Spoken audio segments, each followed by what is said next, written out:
K9 자주포의 우수성은 이미 널리 알려졌다. 문제는 우리 육군은 얼마나 보급이 되어 있는지는 알 수가 없어서 좀 알려주시면. 우리 군의 탱크가 능동회피 능력을 갖추지 못하고 있다고 해 걱정임. 러시아 탱크처럼 추풍낭엽으로 나가 떨어질 것이라 해 걱정. 우리 군에 좋은 무기가 빨리 보급되길. 안녕하세요. 지난달 호주 현지에서 K9 자주포와 탄약 운반장 갑차를 생산하는 공장 건설 착수가 시작되었습니다.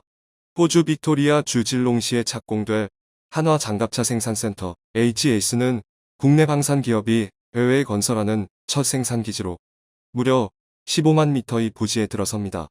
3만 2천 제곱미터 크기의 생산 공장과 1.5km 길이의 주행 트랙 및 시험장 도하 성능 시험장, 사격장, 연구개발 R&D 센터 등이 들어서며 호주 현지 협력업체 공장들도 입주할 예정인데요.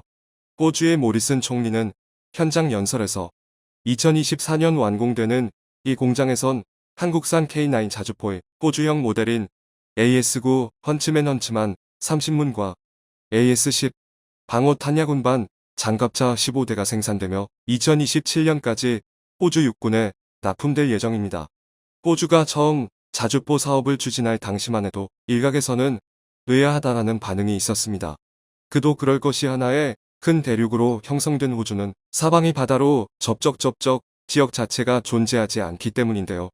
지상전 화력의 핵심으로 꼽히는 자주포를 굳이 거금을 들여 사야 하나 하는 의견도 있었죠. 그러나 이러한 의구심은 K9의 또 다른 수입 국가인 이집트에서 완전히 해소되었는데요. 이집트는 그동안 다른 국가들과는 달리 해상 위에 떠있는 군함 타격 성능 테스트를 요구했고 K9은 보란 듯 정확히 타격에 성공했습니다.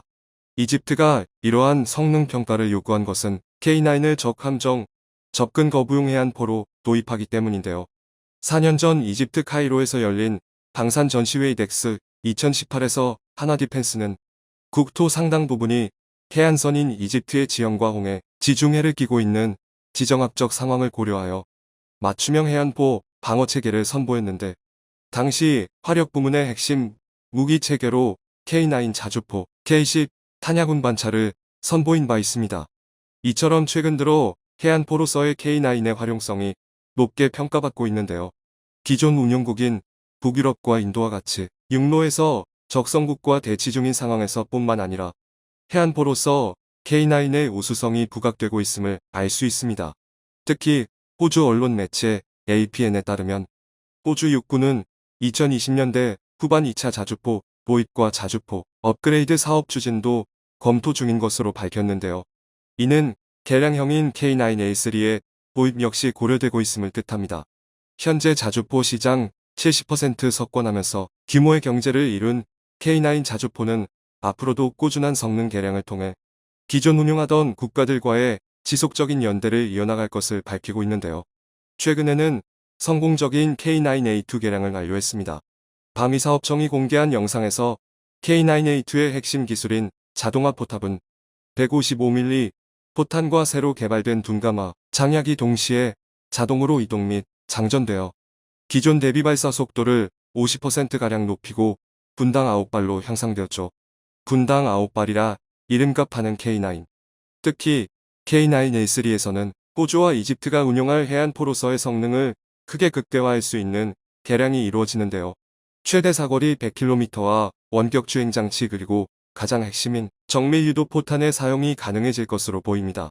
정밀 유도 포탄이란 말 그대로 포탄이 레이저의 반사광을 찾아가거나 위성항법 시스템 GPS 및 관성항법 시스템 INS와 함께 입력된 좌표로 포탄이 날아가도록 방향을 조절할 수 있는 조종장치를 더한 것인데요. 한화는 각종 국내 전시회에서 155mm 정밀 유도 포탄을 공개하고 있습니다.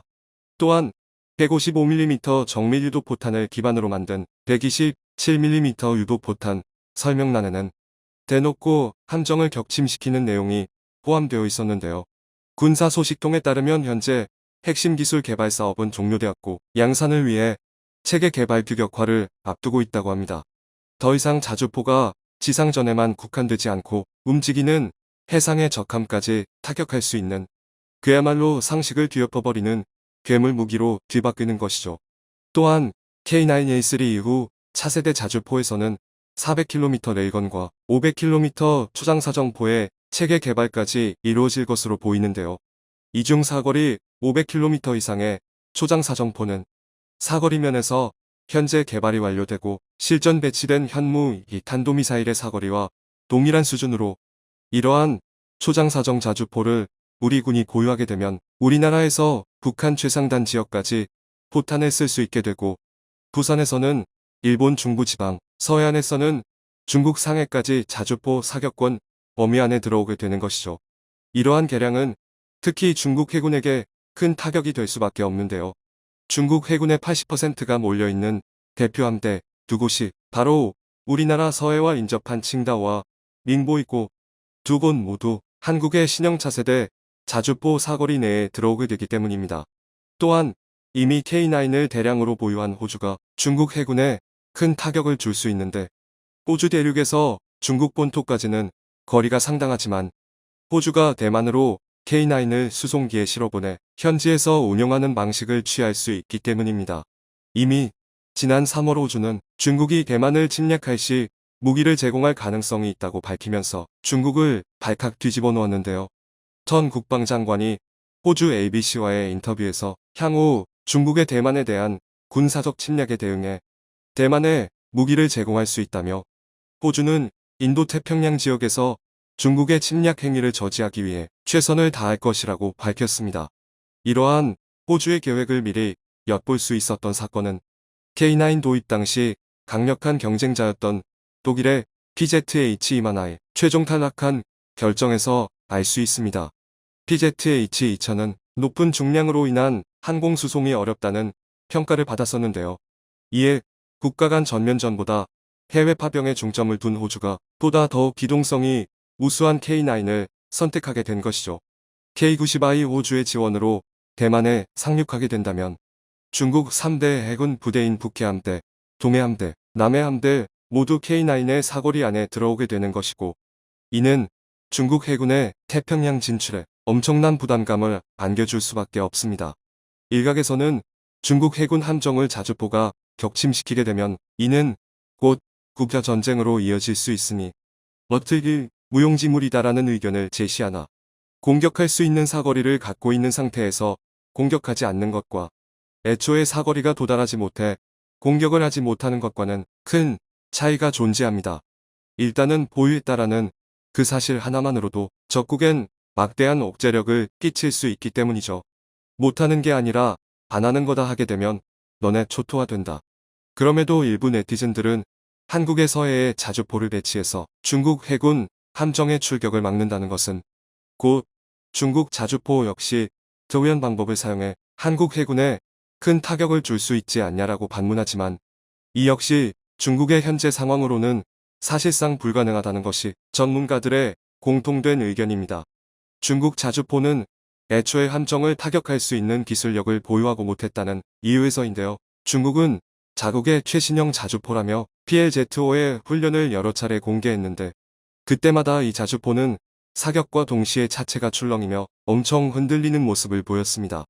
모티브가 시진핑 뱃살이라나 PLZ-5는 포탄 한 발을 사격하면서 호시는 물론 차체 전체가 대로 심하게 출렁이는 모습이 거의 모든 사격 영상에서 공통적으로 관찰되는데요. 심지어 차체 요동을 막기 위해 무한궤도 들편 밀림 방지용 지지대를 설치했지만 소용없이 밀리며 흔들리는 모습도 여러 차례 카메라에 잡혔습니다. 화포가 사격할 때 이렇게까지 흔들린다는 것은 화포이기에 앞서 무기 체계로서의 가치가 전혀 없다는 것을 뜻하죠. 자주포 모양을 한 쓰레기다. 포병은 노디그리가 아닌 밀리라디안 밀리레디언, 줄여서 밀이라는 단위를 사용합니다. 왼쪽으로 1밀을 틀면 1km 밖에 탄착점은 1m 왼쪽으로 가는데요. 즉 1도가 틀어지면 1km에서 17m 넘는 오차가 발생하는 것입니다. 중국 자주포의 흔들거림으로 봤을 때 적군은커녕 아군이 맞을 가능성이 더 높아 보여요. PLZ-5가 이처럼 사격할 때마다 춤을 추는 이유는 댄서가 꿈이라서가 아니라 자주포 자체의 성능이 엉망이기 때문입니다.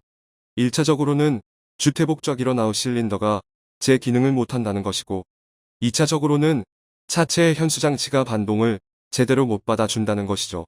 더욱이 반동 제어 성능은 포탄의 사거리와도 직결되는데요. 중국이 공개한 영상에서 PLZ-5는 대부분 10km 안팎의 근거리 표적만 사격을 가하였습니다. 위력이 세질수록 반동이 커지는 만큼 현재 중국 자주포 제어 성능을 고려했을 때 장거리 장약은 도저히 사용할 수 없을 지경입니다. 즉 중국은 멈춰있는 표적도 맞추지 못하고 있는데 해상 위에 움직이는 표적을 맞춘다는 것은 어불성설이란 것이죠. 또한 최근 우크라이나 전쟁을 통해 드러난 러시아 군수물품의 취약점이 그대로 중국 무기에서도 전가되고 있는데요. 영국 BBC는 러시아의 우크라이나 침공으로 통해 명확히 드러난 사실은 그저 공산권 무기의 성능이 형편없다는 것과 그것을 그대로 복제한 중국의 군사 무기가 전혀 치명적이지 않다라는 것이라고 비꼬았습니다. 러시아의 자주포 무스타에스는 최근 우크라이나에서 조롱을 받고 있는 전차 T-80과 T-72B를 토대로 개발되었습니다. 차체 바퀴는 T-80이고 엔진과 조향 장치는 T-72B입니다. 무스타에스의 포탄 발사 시연 영상을 보면 소름 끼치도록 중국의 PLZ-05와 비슷한 것을 알 수 있는데 중국이 이를 그대로 베꼈기 때문이죠. 특히 무스타 155mm 버전의 포탑은 차이점을 찾아보기 어려울 정도로 중국의 PLZ-05와 흡사합니다. 뭘 10번 양보해, 아니 수백 번 양보해. 중국이 자주포의 차체와 현수장치를 잘 만들었다 하더라도 중국산 포탄의 결함까지 해결하기 힘들 것으로 보이는데요. 중국은 폭탄 빼고는 다 터진다는 숨어있는 폭탄 강국이지만 사실상 위력을 발휘해야 할 폭탄들은 스스로 연소되어 불발탄이 되는 사례가 빈번해 실전용으로 부적합하다는 평가를 받고 있습니다. 차라리 중국산 스마트폰이나 중국산 보조 배터리를 토신에 달고 발사하는 게 훨씬 위협이 될 것 같아요. 한마디로 중국산 자주포와 한국의 K9을 비교하는 건 지상에서뿐만 아니라 해상에서도 미친 화력을 뽐내며 중국의 3대 함대를 꽁꽁 쌓을 K9의 앞으로의 활약을 더욱 기대합니다. 이에 서울시 용산구 동자동에 거주 중인 김철근 씨 58 아버지는 리얼리즘과의 인터뷰에서 다음과 같이 밝혔는데요. 청중의 일부 의견. K9 자주포가 이동형 해안포로 활용될 거라고는 상상도 못했다. 호주가 대만에 무기를 제공하더라도 K9 제공을 한국이 거절하면 제공할 수 없게 됩니다. 아마 호주가 대만에 K9을 제공하게 되면 우리나라도 참전한다는 전제하에서 가능할 걸로 보입니다. 100km 밖의 바닷 가운데 군함을 정확히 타격해버리니 천하무적일세. 해안포로도 쓸 수 있으면 K9이 더 있어야지. 지금 있는 것도 모자르겠다. 어서 교체하고 더 만들자. 그리고 교육 잘해야지 있는데 할 수 있는데 못 쓰고 못하면 안 되잖아. 시청해주셔서 감사합니다.